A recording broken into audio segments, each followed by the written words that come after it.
Welcome to Lift Your Story podcast with guest Jerry Fu, conflict resolution coach. Hi everyone, I am Lori Ann. I am that gal from Mississauga, Ontario, Canada, and I'm with. I am that guy. I am Roy Miller from Dallas, Texas. Welcome to our Lift Your Story podcast. In this episode, we welcome Jerry Fu, and he is a conflict resolution coach. Thank you so much for being with us today.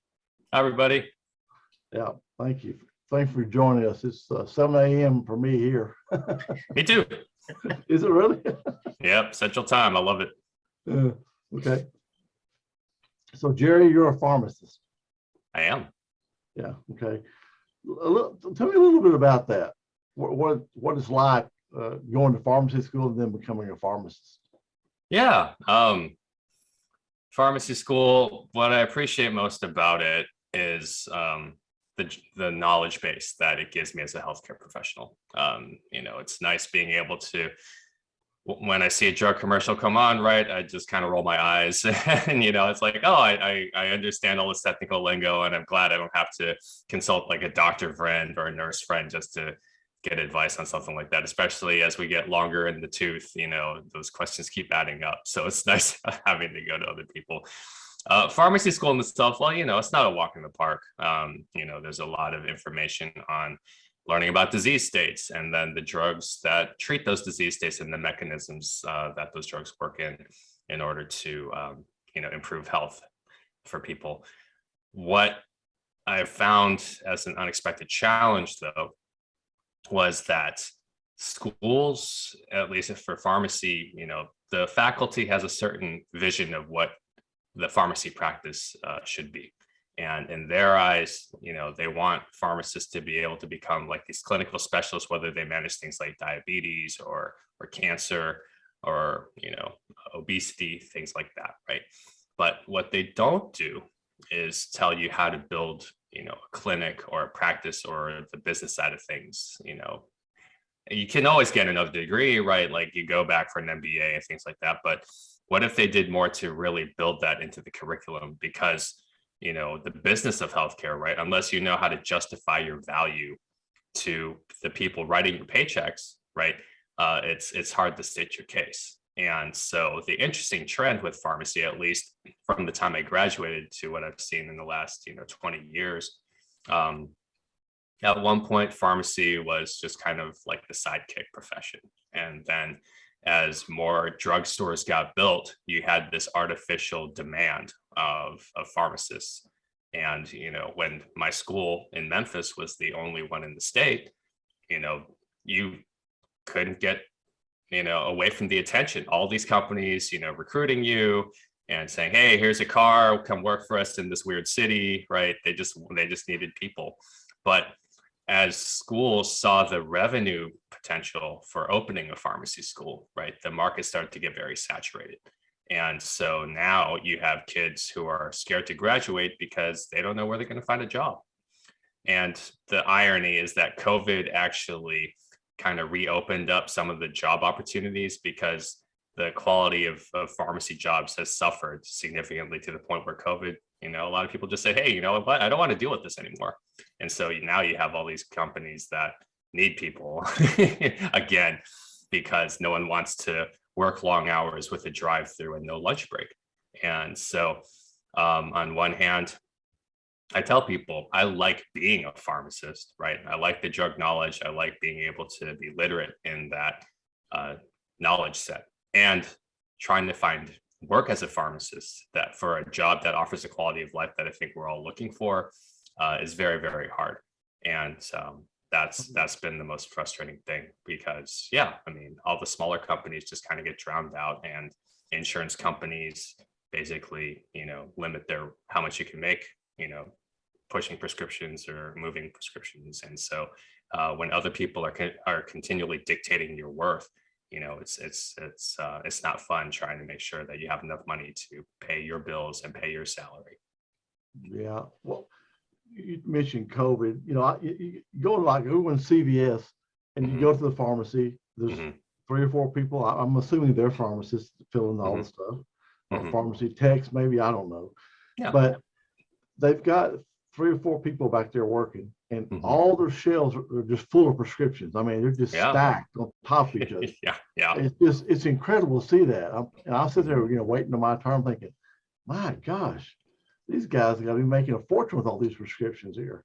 I mean, because they're just stacked up.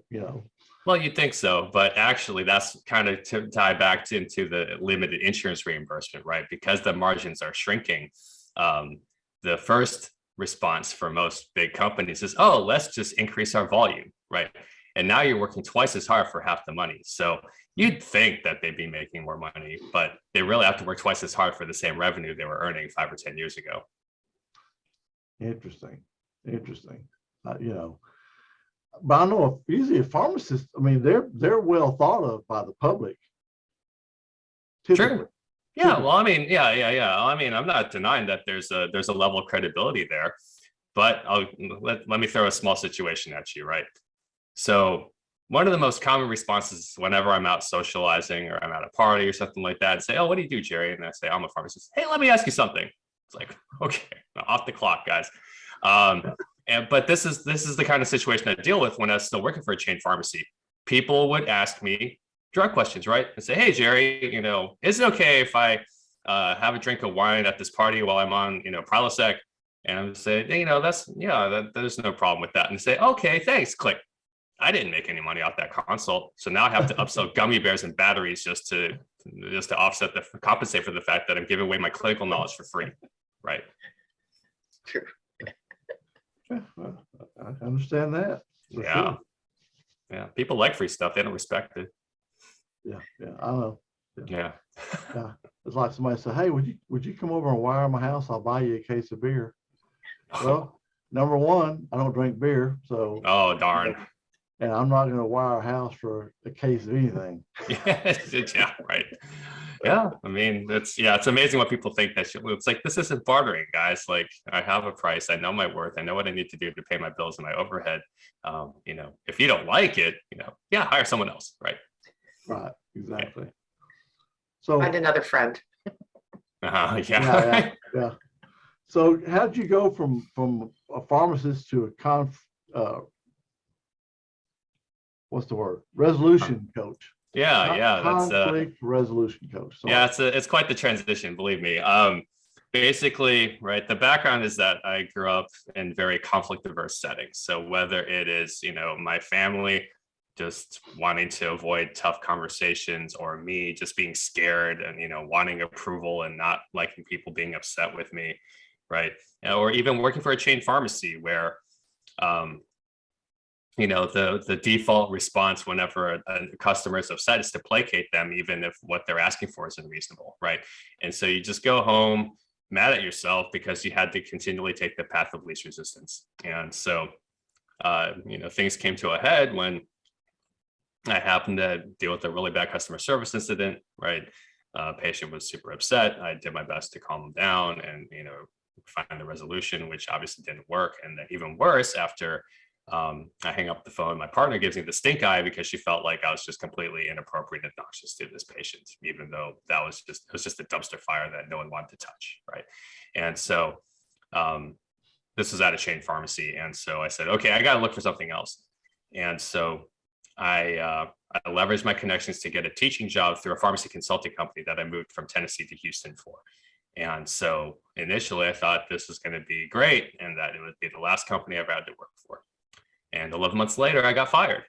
And again, just this conflict aversion whenever I wasn't pulling my weight, right? My biggest responsibility, that was also the truest test of how much trust I could earn from them, was drafting test questions.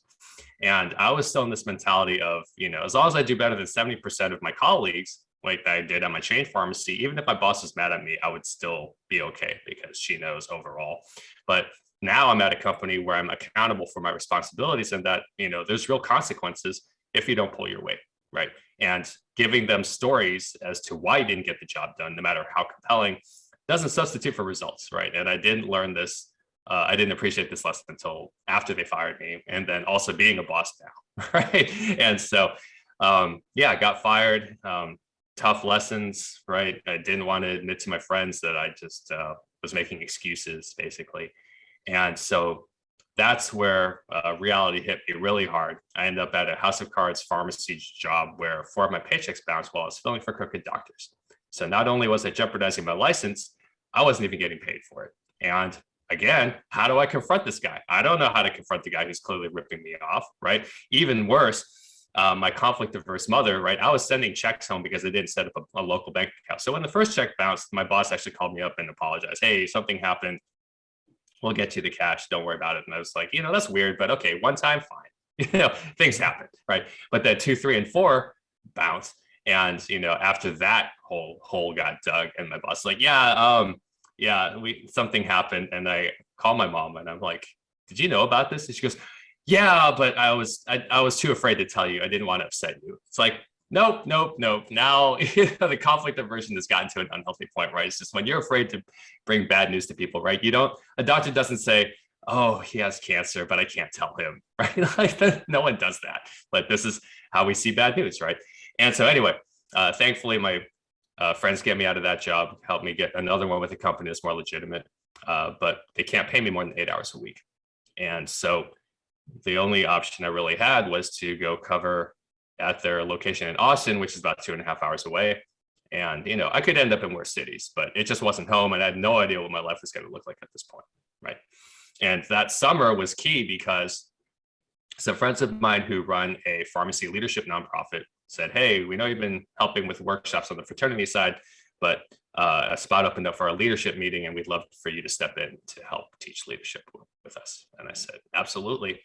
And so leadership was something that I avoided because I didn't like, hard conversations. I didn't like failing at it. I didn't like trying to communicate or motivate people. And I hated looking bad at it. So I just avoided it and just decided I was never going to be good at it. And so now, though, after leadership modeled for me and teaching it, right, now I started to give myself a possibility, right? Maybe I could be good at this. What if I could be good at this, right? And so when a full-time manager position opened up with the company in Houston a couple months later, I said, I'm ready to come home. I can't stay scared. I got to take on this challenge. And, I was happy, initially excited to come back home. And I proceeded to get written up the following year because my technicians are not pulling their weight and I am not confronting, disciplining, or firing them. And so management said their attitude and work ethic is a problem and your passivity is a problem. And this is the bigger problem. So yeah, we got to write you up. Here's a performance improvement plan. And again, just eating more humble pie, right? And just admitting that, hey, conflict is a struggle for me. And thankfully, luckily managed to push the bad apple out the door, but still had a lot to learn. And so the crazy thing is that the only reason I get an interview with my next company, because that company had their funding pulled shortly after I was written up. And so I knew I had to find something else. And the only reason I got an interview next was that I had leadership experience on my resume. And so I tell people, leadership saved my career. But as I alluded to earlier, right, smaller pharmacy jobs don't last very long. And so these jobs are like icebergs, right? It's like after 1 or 2 years, they melt and they're like, okay, I can hop to another iceberg, but then this is going to melt too. Like, this isn't fun. So when my previous company went under 5 years ago, I said, I'm tired of chasing scripts. I'm tired of fighting insurance companies, but I love teaching these leadership workshops. What if I made a career out of coaching and leading people the way I wish I had been developed, when I was handling these challenges. And so this was still very much a hobby. I was still very scared of rejection and failure, and I just didn't want to have a company that went broke, right? And so still scared to actually put some skin in the game until the pandemic hit. And I said, okay, how much longer can I put this off?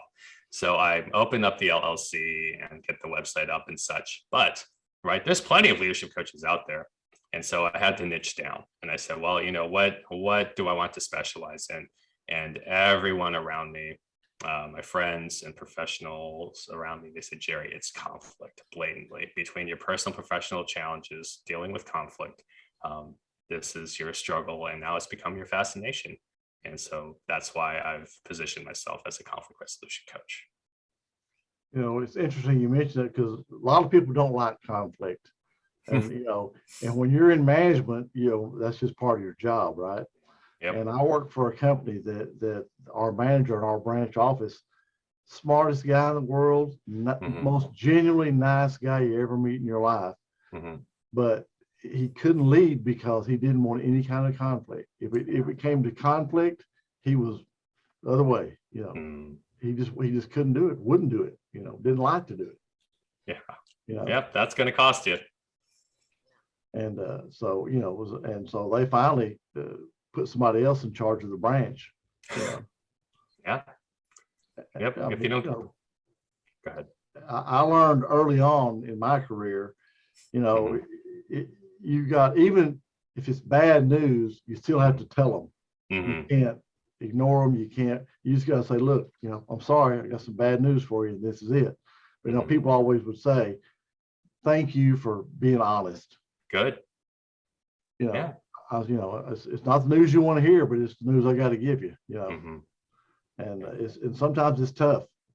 Oh yeah. No, I mean, I think what I've learned in helping deliver bad news, when you have to let someone go, because I mean, it's not even like you're trying to fire them. It's just if you don't have money to pay them anymore, right?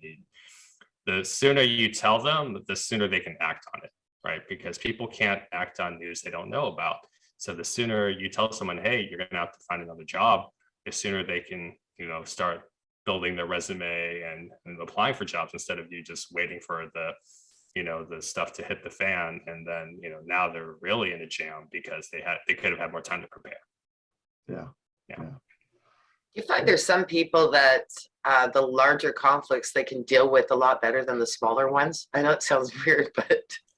Oh, I see that. I can totally see that, because like the big ones, they're like, okay, I can't avoid this. Like I have to take care of this. But the smaller ones, like, oh, well, the technician, mistyped this prescription again. I'll just fix it. Right. And you can pick your spots, right? Because if it's a small thing and they're busy, maybe you cover for them once or twice. But once it becomes a pattern and you choose not to like correct it, like, or go to the source about it, now it will become a big problem, right?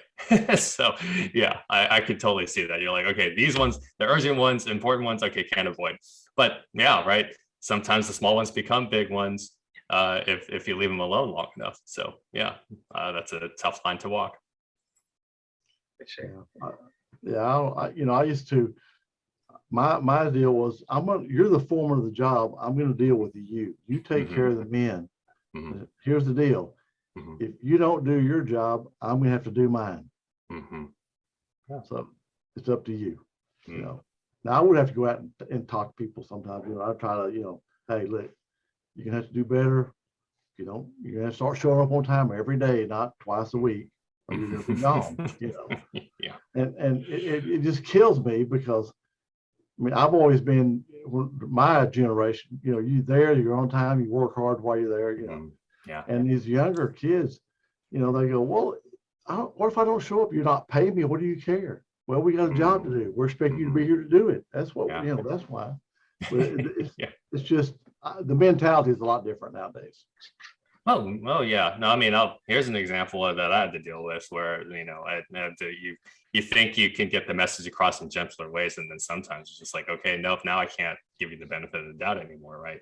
So I did have a technician at one point that, terrible about showing up on time, and even worse, she'd take another 15-20 minutes just getting her coffee and lollygagging and cutting up and laughing, and you're just like, we lost an hour, and I paid you the last 15-20 minutes just to lollygag, like you're not even working, right? And so we have a group meeting, right? Where we're talking to everybody, but we're really hoping that she'll realize we're talking to her, right? That's always the fun one. Let me just launch this giant bomb and hopefully just cover everything, right? And so we'll call her Emily. So, we have this meeting about the importance of punctuality, and what it means is not just, show up on time. It is clock in by 9:05, right? So there's no confusion. Oh, well, my clock said this. It's like, no, the company clock. Right. So the first thing is just a very clear boundary that leaves no room for dancing around in the gray. Right. But anyway, so we have this conversation, and, the light bulb kind of comes on. Right. It's like, yeah, I should show up on time. Right. Oh, I need to show up on time. And she proceeds to be late for the next 5 days. And so, right. It's not a question of intention. It's a question of execution at this point. Right. It's a question of consistency. Right. And so, me and my partner took her aside, and we're just saying, hey, we're not happy with this, right? We've talked to you several times, just to, hey, step up your game. And based on the results over the last week, you haven't. So now we're gonna have to write you up, right? This is strike one. Hopefully it doesn't have to go past this, because ultimately You have 3 strikes, 3 written warnings before any like major discipline happens, but we need to get your attention, and all this leading up to it hasn't. We had a group discussion, we've talked to you one-on-one, it's still not doing anything. So we have to, this is what we don't want to resort to this, but based on your response, like this is the next step, right? And then she starts giving me excuses. Well, traffic's terrible, and all those other life interruptions. And it's like, why are we paying you the same amount of money to do a subpar job compared to the technicians, right? And so, now she's like, and I'm not trying to make her squirm. I just need to kind of have her handle some uncomfortable truths, right? I'm just trying to hold up this powerful mirror and just say, hey, look, like we can't avoid this, right? This is what I'm seeing. How are you going to deal with it, right? And so I told her, right, you try to position yourself as a guide just to show you're looking out for her. You say, in my eyes, you basically have 3 options. Number 1, leave sooner, right? Doesn't matter if you need to spend, leave 2 hours early just to be sure no like amount of traffic gets in your way to get here on time. Number 2, move closer, right? Find an apartment closer by so that you kind of bypass all the traffic that Houston is known for. Or 3, you can find another job that's closer to where you are that's going to deal with this, right? Because, we can't do it. And so, you kind of put it back in her hands and say, hey, look, unless there's option number 4 and you have a really outside the box solution, like a jetpack or something, sure, maybe we think about that. But for now, with the realistic ones, please pick from one of these so we know what to expect from you, right? I think it's sometimes hard when you've got, I was in a situation where there was somebody where they have truly a very difficult life experience going on, and it does impact their work. Yeah. But yet, previously how great they were, but being a small business, you still need them to be there. And that's a hard one, because letting somebody go when they're already at their lowest because they're not producing, but they have to, but they're not, that is, talk about conflict. Yeah. Well, it's just the same old thing. It doesn't matter how good you are at your job. You might be the best one there, but if you're not there doing it, it doesn't matter. Yeah. Because like I was in a production-based business. If you're not there producing, you're no help. You're not, of course, you're not doing any good. So that's true. But I like that. Well, it's too much traffic. Well, you've lived here all your life. You can't say, well, I can make it in 30 minutes. If there's nobody on the streets, yeah, you can make it in 30 minutes. But it takes you an hour to go anywhere in Dallas. It takes you 2 hours to go anywhere in Houston. Yeah. I spent the longest year of my life in Houston. And back then, that was back in the 70s, and the traffic was horrible back then. And they've done more roads, bigger freeways, loops. And there's still bad traffic down there. Oh yeah, no, it only grows as until the next wave of people comes in, and just when they think they're done, like another wave of people comes in, and then you realize, they need more lanes. So here we go. They spent 5 years having more roads, and when they're finished, there's still not enough. Yep. That is the paradox. But really, a lot of people just don't understand if you're an employee, what it really does to the management and to the rest of the people in the company when you're not, doing your part. Yeah. I tell people it's the paradox of leadership. I can't do my job well unless you do yours well, right? And if I have to, do 2 jobs for the price of 1, I'm not going to sit for that for very long, because that's just going to burn me out. So I just need to find someone who's going to produce, right? Yeah. And you have to. It's harder now in COVID because it's a smaller pool of talent to pick from that's willing to do this. But you can't let that be the ultimate factors to say, well, I'm afraid of that the next person will be worse, so I have to settle for a subpar standard. It's just hard because I think the work ethic for most people really suffered the last few years. It just has. So maybe it's just a sign of the times. I don't know. Yeah, I think that is the opportunity and the challenge now, right? It's just to say, hey, what would inspire people to work as hard as people used to, right? And I think, just whether it's different perspective of gratitude or opportunity or legacy to leave. I think that's what ideally would motivate me. But I understand, like, if people don't have their wars to fight, then they don't appreciate, the kind of comfort and security that we can establish or experience now. Yeah. Well, are your coaching, is it doing well for you? Are you having a lot of good results from it? It's early. The first year mainly was just survival, I think. I thankfully, consulting and coaching doesn't require a lot of overhead, and I think that's the only reason why I broke even is because I did private tutoring on the side while I was trying to generate more business. And so between tutoring to pay my bills along with just appearing on podcasts has probably been the biggest improvement to visibility for me. And so the next stage now will be like, who will I get the attention of in terms of like other coaching practices. So I've actually been hired by 2 different coaching firms to start working alongside them. So hopefully that will be the next step in my exit strategy from my current day job. And so, yeah, I mean, don't get me wrong. Like, people are like, why aren't more people hiring you? I'm just like, it's a big market out there. And I mean, I'll admit, I still am very much in the bootstrapping phase. And I know, like, my biggest problem last year was not moving more quickly to like try to generate business. And so when I'm like, getting heartburn just waiting for, tutoring clients to finally get through, right? That's not the way of an entrepreneur. An entrepreneur is willing to fail a little faster and get out there and take a couple more no's, trusting that a yes is going to be finally out there. So some other strategies though, yeah. I'm talking to other coaches, right, that have gotten more than enough business and just someone's not catching the overflow. And so to set up some kind of referral program and say, hey, if there's business you're turning down, I'll take a shot at it, right? And so there's ways around it. It's mainly just learning to build your network well and looking to and just continually keeping your eyes open for opportunities. So yeah, that's the next stage right now, is just to say, okay, where is there more than enough business and how can I help meet those needs? Well, we're thinking about doing a podcast with coaches, entrepreneurial coaches, to get kind of the real story about their journey. Would you be interested in coming back for that? Oh, of course, yeah. That'd be great.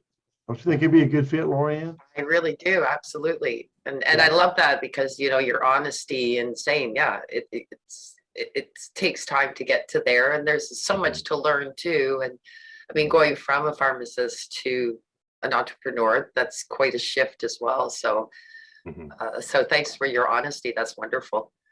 No, thanks. Well, if it's any reassurance, everybody, like, just because you take a risk doesn't mean you're obligated to succeed. Like, the world doesn't hand you that, right?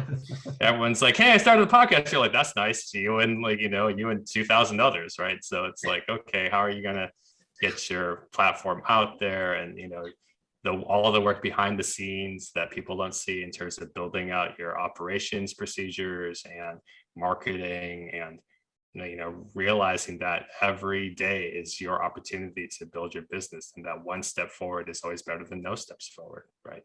And yeah, I hope people understand, hey, look, there's a reason like 90% of startups fail, right? And that's not to scare anyone to not do startups. It's just to study the reasons. And study the reasons people failed, right? Just because you have deep pockets and a fun idea doesn't mean you're going to succeed. It is the team that you put together quickly or learn to outsource quickly to the tasks you don't like that still need to get done. That's really the turning point for a lot of companies, right? When the plane finally actually gets off the ground, for sure. Sure. Lorianne, what's the statistics on the podcast? Do you remember? It's 80% of them will no longer be functional after, I think it's extended, I think 3 months. So, wow. And as much as I don't know there's how many millions of podcasts, the truth is there's only certain hundreds of thousands and not millions that are actually still going. Yeah. It's kind of like the emails out there, it's a lot of people who just switch their emails. There might be a trillion emails, but really only 100,000 being used or something. Like, I mean, Yeah. I'm like, Okay. obviously exaggerating, but yeah, Oh, that's fair. I mean, you can send it from multiple Gmail accounts or Yahoo accounts, right? Yeah. And, and I think that's just smart. I'll tell you guys a funny story for email resourcefulness. So one of my friends, he just got tired of giving out his personal email every time like someone had a promotional offer, right? And so he's like, let me just set up a different email account to kind of catch all this, funnel it away from my personal. Except it's blatantly obvious what this email account is for. And that's what makes it funny, because he'll be at a hotel or something, right? And they'll say, oh, would you like to sign up for a rewards program? Like, all we need is your email address. And he's like, oh, yeah, sure. And they're like, okay, what's your email address? He goes, Mike's junk mail at yahoo.com. I love it. Yeah, so great. That is a good one. Oh, it's It is. wonderful. Yep. Oh, Well, Jerry, how can our listeners reach out to you? Yeah, sure. Find me on LinkedIn if you want, but all the good stuff happens at the website, which is www.adaptingleaders.com. From there, you can download a free PDF guide on my framework to handle hard conversations. You can schedule a complimentary 30-minute call, or just check out the free blog where I share summaries on interesting leadership literature and also other life hacks. So that website, is www.adaptingleaders.com. But do not email Jerry's junk mail. Yeah, Jerry's junk mail at yahoo.com. It won't bounce back, but it might just be a black hole. Yeah. Oh, that was lovely. Thank you so much for being here on our podcast today with us. Yeah, Thank thanks you, for having Jerry. me. And look forward to the next conversation. Okay. It's a pleasure to meet you. Nice to meet y'all. All right. Bye.